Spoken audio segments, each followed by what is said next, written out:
Cientistas achavam que já tinham resolvido o mistério de como os antigos egípcios cortavam granito, ferramentas de cobre, martelos de pedra e dezenas de milhares de trabalhadores exaustos. Com base nisso, inseriram os dados famosos da pedreira de Assuã na inteligência artificial Grok, esperando que a máquina confirmasse o que os livros didáticos sempre afirmaram. Ela se recusou.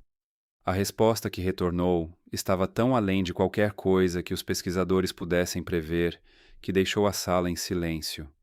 Porque se a inteligência artificial estiver certa, as marcas esculpidas naquela pedra não poderiam ter sido feitas pelas pessoas que a história insiste em apontar como responsáveis. Então, o que ela enxergou? Fique comigo, porque uma vez que você percebe isso, é impossível não ver mais. A pedreira de Assuã. Às margens do Nilo, no sul do Egito, existe um lugar que vem inquietando silenciosamente cientistas e historiadores por gerações.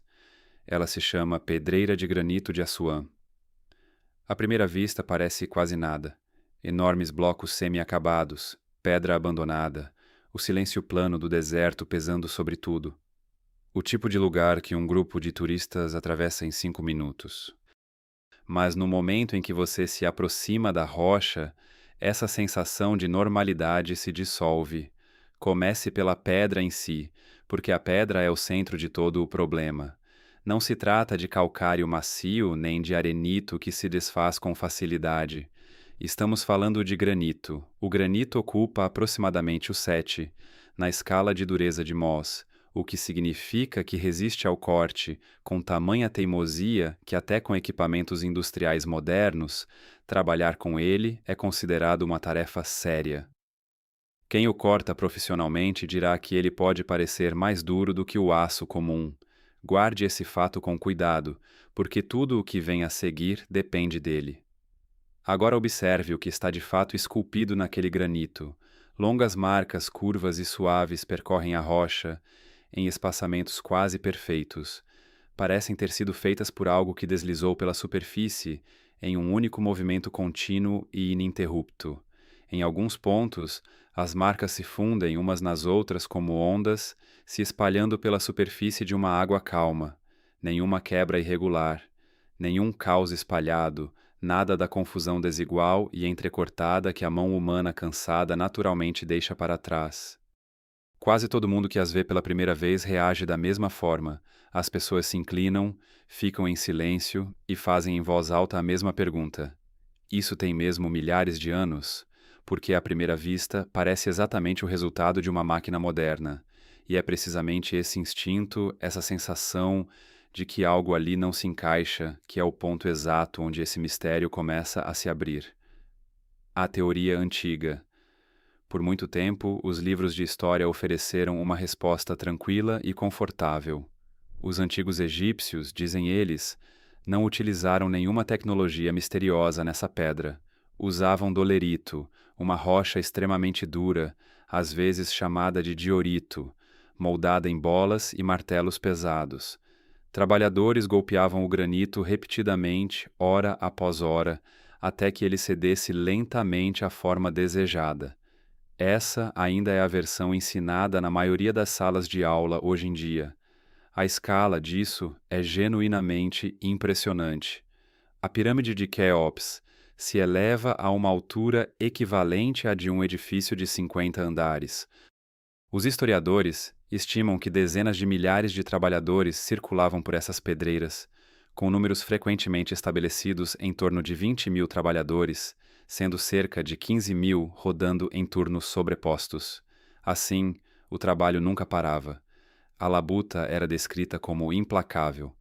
Homens golpeando pedra por algo próximo a 12 horas seguidas, dia após dia, durante meses e às vezes anos, antes que um único bloco grande se separasse da rocha-mãe. No papel, a teoria se sustenta. Coloque gente suficiente diante de uma tarefa impossível, dê a ela tempo suficiente, e até o impossível começa a parecer alcançável. É um argumento justo e merece respeito. O problema só surgiu quando alguns pesquisadores pararam de debater a teoria e decidiram colocá-la à prova de verdade. Eles construíram réplicas das ferramentas de percussão descritas nos livros. Trouxeram artesãos fortes e habilidosos e golpearam grandes blocos de granito milhares de vezes, exatamente da maneira como a narrativa predominante descreve. Todos esperavam que o granito assumisse lentamente aquela mesma aparência antiga. Não foi o que aconteceu. As marcas deixadas pelos martelos eram irregulares e ásperas. Alguns golpes cortavam fundo, outros mal arranhavam a superfície. Cada pancada produzia um resultado diferente. Em alguns pontos, as bordas se desintegravam. Em outros, a superfície lascava e estilhaçava. Não havia espaçamento uniforme. Não havia curva elegante. Havia apenas a bagunça honesta do esforço humano. E o que tornou o experimento tão revelador não foi simplesmente o fato de ter falhado. Foi a maneira como falhou. Quanto mais os homens trabalhavam, mais irregular ficava a pedra. A velocidade gerava mais erros, não menos. O cansaço surgia já dentro da primeira hora. Os apertos afrouxavam. O espaçamento variava. Porque é simplesmente isso que um corpo vivo faz. Eles haviam partido para confirmar o que dizia o livro didático e, em vez disso, silenciosamente refutaram justamente a parte que todos consideravam resolvida. Agora coloque esse resultado ao lado das marcas reais em Assuã, e o contraste é quase chocante. Os cortes verdadeiros parecem ter sido feitos por uma ferramenta que se deslocou sobre a pedra numa única direção constante a uma velocidade uniforme. Longos arcos curvos, espaçamento quase idêntico, um nível de consistência que simplesmente não deveria existir, porque não importa o quanto uma pessoa seja habilidosa, o corpo tem seus limites. As pessoas se cansam. O ângulo de cada golpe vai desviando. Esse desvio não é um defeito, é biologia. E mesmo assim, nas marcas de Assuã, essa inconsistência humana comum praticamente não existe. É exatamente aqui que a história antiga e a pedra deixam de concordar. Quando os pesquisadores aceitaram que a teoria padrão não conseguia explicar completamente as marcas, eles tentaram algo diferente. Em vez de depender de opiniões humanas ou suposições herdadas, entregaram a questão inteira a uma inteligência artificial e pediram que ela analisasse as evidências friamente, sem qualquer conhecimento sobre qual resposta se esperava encontrar. Primeiro, eles construíram os dados usando uma técnica chamada fotogrametria. Milhares de imagens sobrepostas em alta resolução foram costuradas em modelos digitais tridimensionais precisos das superfícies da pedreira. Modelos que podem ser girados, ampliados e medidos de qualquer ângulo, com riqueza de detalhes. Tudo isso foi então alimentado no sistema analítico da inteligência artificial Grok, configurado para comparar as marcas deixadas por diferentes tipos de ferramentas. E essa parte é importante. A inteligência artificial nunca foi informada de que se tratava do Egito. Não lhe foi dito quais ferramentas poderiam ter sido usadas, nem qual conclusão deveria ser alcançada. Sua única tarefa era medir padrões e compará-los com milhares de assinaturas de ferramentas, antigas e modernas, armazenadas em sua base de dados. Ela analisou 847 cortes separados. Para cada um, mediu a curva, o raio do arco e calculou o ângulo em que a ferramenta aparentava penetrar na pedra. Mediu a profundidade, o espaçamento entre cortes vizinhos e a consistência em todo o campo de marcas. O tipo de trabalho minucioso que consumiria anos de uma equipe de pesquisadores humanos. E é exatamente isso que uma máquina faz, sem se cansar e sem desejar uma resposta específica.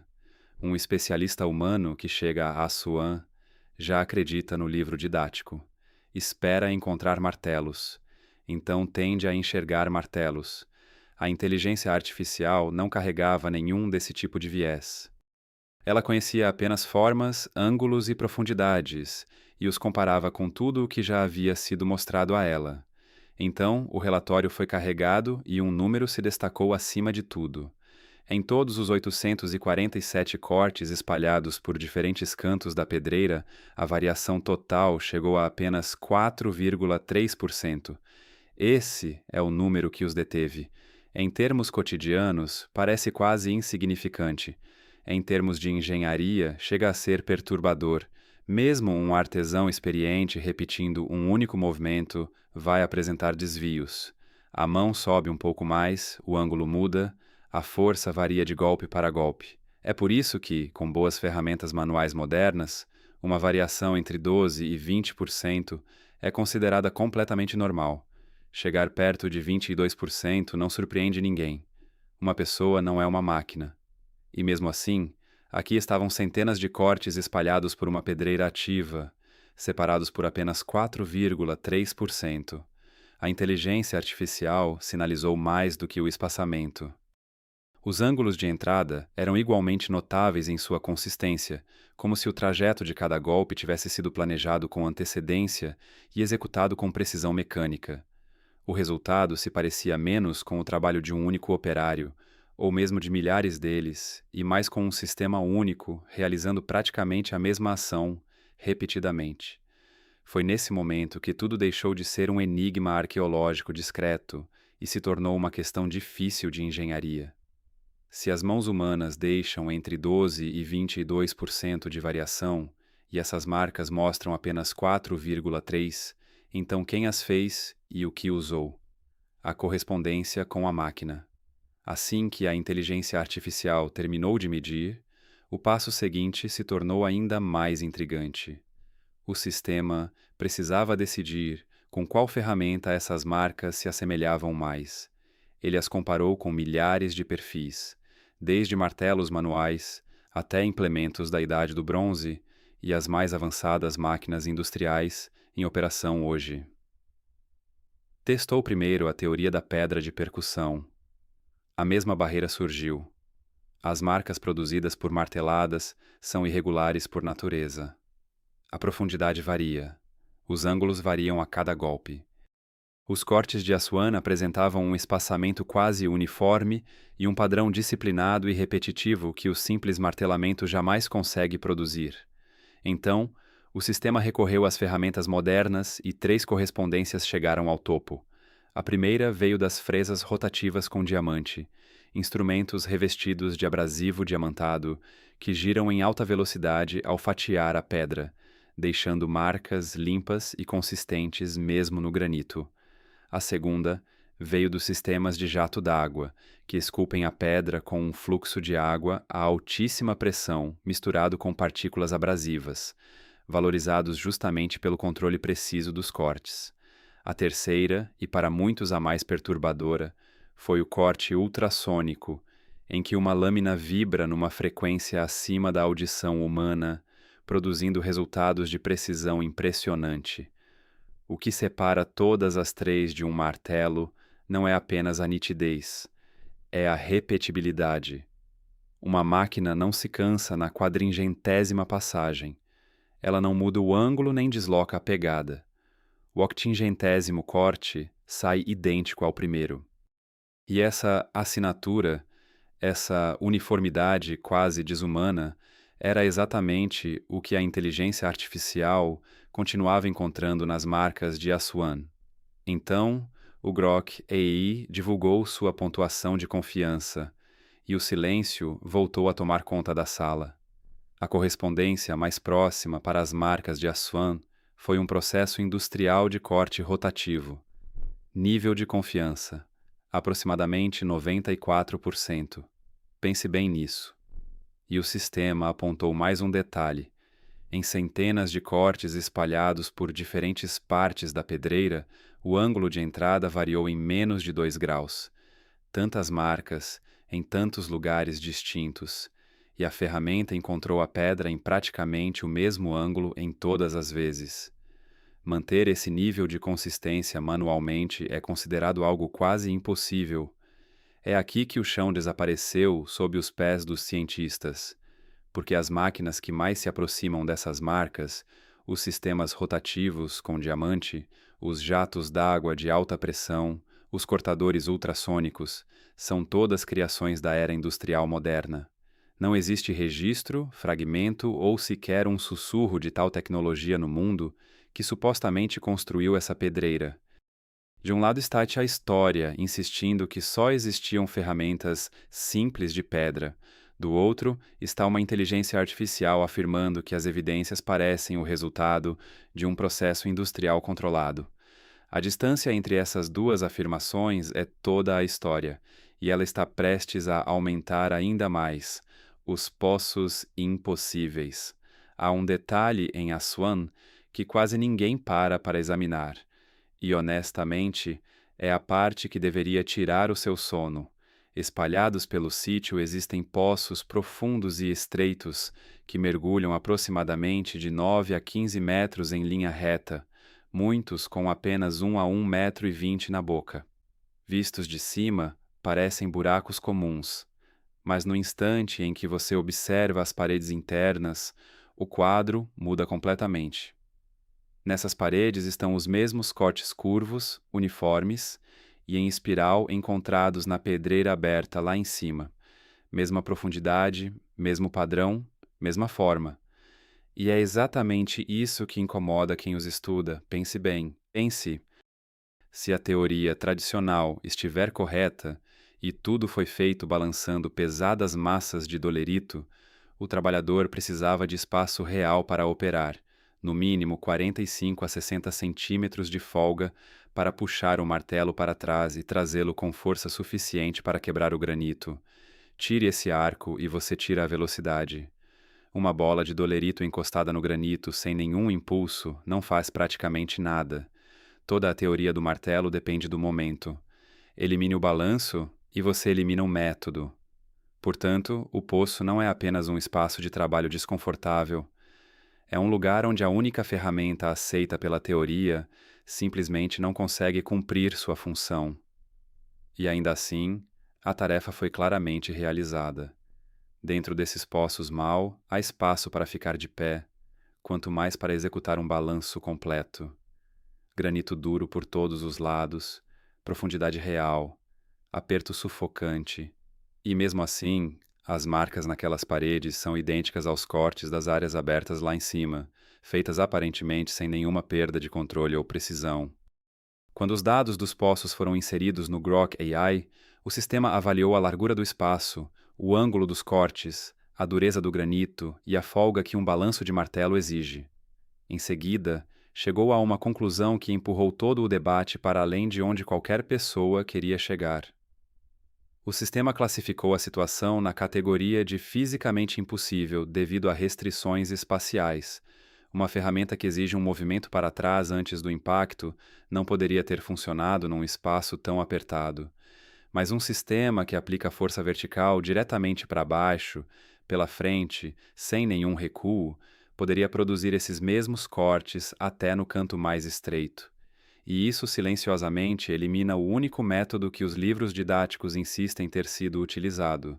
Sob o microscópio, tudo até aqui tinha sido sobre a superfície da pedra. A descoberta seguinte veio de ir por baixo dela. Quando se golpeia repetidamente uma pedra dura com uma ferramenta pesada, a superfície se fragmenta. Os cientistas chamam isso de fraturamento. Minúsculos cristais internos racham em direções aleatórias. As bordas ficam ásperas e pequenas fissuras se espalham para dentro do material. Visto com ampliação, o granito martelado parece um campo de batalha em miniatura. Tudo lascas e linhas de tensão. As marcas de Assuan não se pareciam nada com isso. Sob a lente, os pesquisadores encontraram uma superfície que não parecia quebrada de forma alguma. Ela parecia cortada de maneira limpa. Em linguagem técnica, isso é chamado de padrão de cisalhamento, uma fronteira nítida e deliberada entre a superfície cortada e a pedra intocada ao lado. Não parecia ter sido golpeada. Parecia que algo havia pacientemente separado o material ao longo de uma linha escolhida, e abaixo do corte havia quase nenhum dano se aprofundando na pedra. Se martelos tivessem feito isso, rachaduras deveriam se estender para baixo. Nada desse tipo estava presente. Toda a força parecia ter sido aplicada em um ponto exato e em nenhum outro lugar. Depois vieram as espirais. Com ampliação ainda maior, marcas rotatórias extremamente finas apareceram. Padrões sutis sugerindo que uma ferramenta giratória havia percorrido o granito enquanto girava continuamente em uma única direção. Em amostras retiradas de partes completamente diferentes da pedreira, essas espirais seguiam o mesmo sentido. Depois disso, os pesquisadores encontraram sinais de alteração térmica. Pequenas zonas nas superfícies cortadas mostrando temperatura elevada concentrada. Não o calor disperso que vem de duas pedras sendo esfregadas, mas calor fixado em um pequeno ponto de contato rotativo. A marca característica da fricção sob uma lâmina, girando em alta velocidade. Depois, vieram as partículas, grãos microscópicos de corindo, que ocupa a posição 9 na escala de Mohs e é utilizado atualmente como abrasivo em discos de corte industrial. E em alguns pontos, estruturas de carbono que vários pesquisadores descreveram como tendo uma forma semelhante ao diamante. Qualquer um desses detalhes isolado você poderia questionar. Juntos, eles deixam de soar como coincidência e começam a soar como a descrição de uma ferramenta. Quando tudo isso foi inserido no Grok AI, as espirais, o cisalhamento limpo, a ausência de danos profundos, o calor pontual, os grãos abrasivos duros, a máquina retornou uma conclusão que se encaixava no restante da história de forma perturbadoramente precisa. Essa não era a assinatura de martelos ou de implementos da Idade do Bronze. A correspondência mais próxima era um processo que descreveríamos hoje como corte rotativo abrasivo de diamante de grau industrial. Sob a lente, o granito não havia sido quebrado, havia sido usinado. A linha do tempo invertida. Quando os pesquisadores tentaram determinar a idade das marcas, o mistério não ficou mais claro. Ficou mais estranho. Espalhadas por partes da pedreira existem pinturas antigas em ocre vermelho, e o detalhe revelador é que elas estão diretamente sobre as marcas de corte. Essa ordem importa. A pedra foi cortada primeiro, e somente muito mais tarde alguém pintou por cima. Quando essas pinturas foram datadas, alguns pesquisadores sugeriram que poderiam ser quase 2.000 anos mais antigas do que a civilização dinástica inicial do Egito. Se as pinturas têm essa idade, os cortes por baixo delas devem ser ainda mais antigos, nos lançando naquilo que é amplamente chamado de período pré-dinástico, uma época em que, segundo a história convencional, apenas pequenos grupos dispersos viviam na região, equipados com as ferramentas de pedra mais simples imagináveis. É aqui que tudo se torna genuinamente difícil de compreender. A inteligência artificial comparou a geometria dos cortes com suas idades estimadas no que ela chamou de análise de precisão temporal. O resultado, entregue com aproximadamente 91% de confiança, foi completamente inverso. Quanto mais antigo parecia um corte, mais preciso e uniforme ele era. Avançando no tempo em direção ao presente, os cortes tornavam-se mais grosseiros e menos controlados. As marcas consideradas as mais antigas pareciam as mais perfeitas. As mais recentes pareciam obra humana comum. A inteligência artificial testou esse padrão estatisticamente e, segundo o relatório, a relação atingiu o 99º percentil de significância estatística, extremamente improvável de ser coincidência em todo o conjunto de dados. Toda civilização que conhecemos aprimora sua tecnologia ao longo do tempo. O trabalho inicial é tosco e o trabalho posterior é refinado. A sua conta a história oposta. O trabalho mais antigo é o mais refinado, e a habilidade parece diminuir conforme os séculos avançam, o que levanta uma questão grande demais para ser facilmente assimilada. E se as pessoas lá do início já soubessem algo que as gerações seguintes simplesmente esqueceram?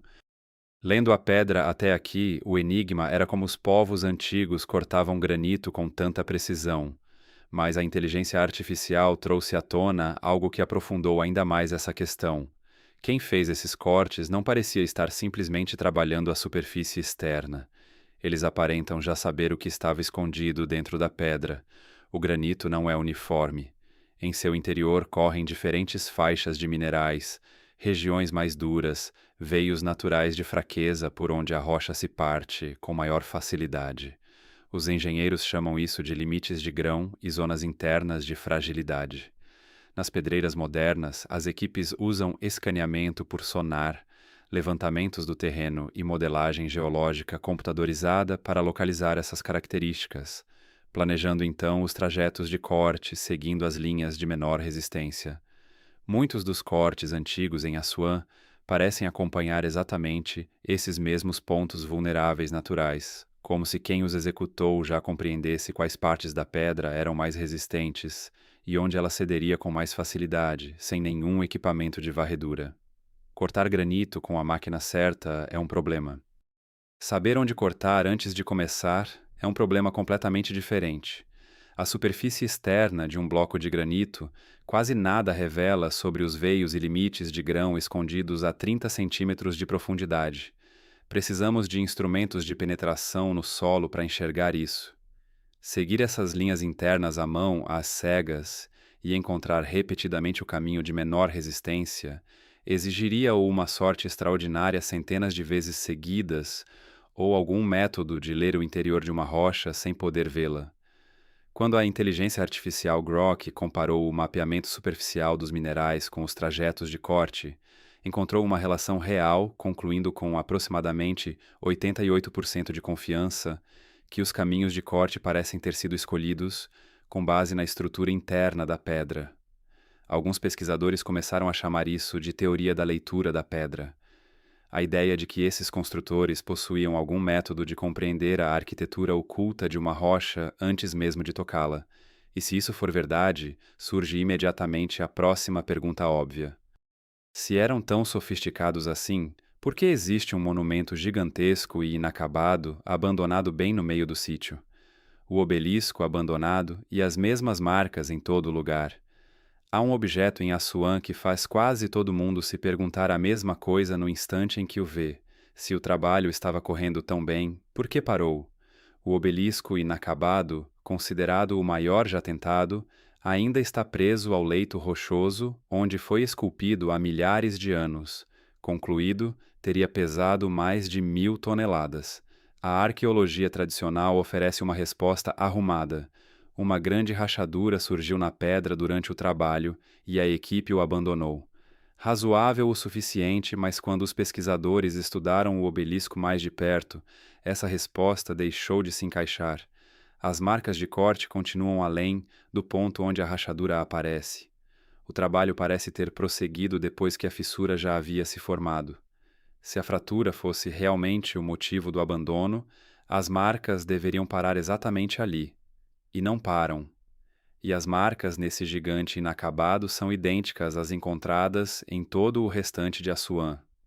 Os mesmos arcos curvos, o mesmo espaçamento regular, a mesma precisão. Mesmo nas seções inferiores, onde o espaço de trabalho se estreita a quase nada, a qualidade não cai. Então, o que realmente interrompeu um projeto de 1.000 toneladas de forma tão abrupta que ninguém jamais voltou para concluí-lo? A história não oferece uma resposta clara. Se esse mistério estivesse limitado a uma única pedreira, daria para arquivá-lo como uma curiosidade local. Mas não está. As mesmas marcas aparecem em outros sítios antigos por todo o Egito. Quando a equipe cruzou os dados de Assuã com o complexo de Gizé, especificamente o Templo do Vale de Cafra, uma das estruturas de granito mais antigas e desconcertantes do país, as mesmas assinaturas microscópicas reapareceram. Bordas limpas, fraturamento interno mínimo, tênues marcas curvas sugerindo uma ferramenta giratória. A inteligência artificial mediu então diretamente a diferença entre os cortes de Gizé e os de Assuã. Variação entre os dois sítios inferior a 5%. Locais diferentes, blocos diferentes e método de corte quase idêntico.